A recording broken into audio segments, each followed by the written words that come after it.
नमस्कार. आज गोकुळाष्टमीच्या सर्वांना खूप खूप शुभेच्छा. तर आज आपण असं खमंग करंज्या करणार आहोत. त्यासाठी लागणारं साहित्य: एक मोठा वाटी मैदा, एक छोटा वाटी रवा, मोहनसाठी तेल. हे असा गोळा छान असा भिजवून घेतला, त्याला अर्धा तास साईडला ठेवलं. त्यानंतर मी एक मोठा वाटी खोबरं किसून घेतलं, ते छान असं भाजून घेतलं. त्यानंतर 2 चम्मच मी खसखस घेतली, ती पण भाजून घेतली. एक छोटा वाटी पिठी साखर घेतली, त्यात 2 विलायच्या घातल्या, ते पण बारीक करून घेतलं. त्यानंतर जे आपण साईडला ठेवलेलं होतं कणिक भिजवून, त्याची अशी छान छोटी पुरी लाटून घेतली.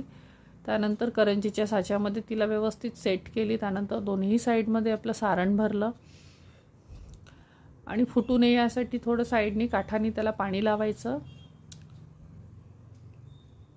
आणि पूर्ण व्यवस्थित प्रेस करायची तिन्ही चारी साईडनी. बघू शकता अशा छान करंज्या तयार झालेल्या आहेत. तळून घ्यायच्या आणि तुमच्या खमंग करंज्या तयार आहेत.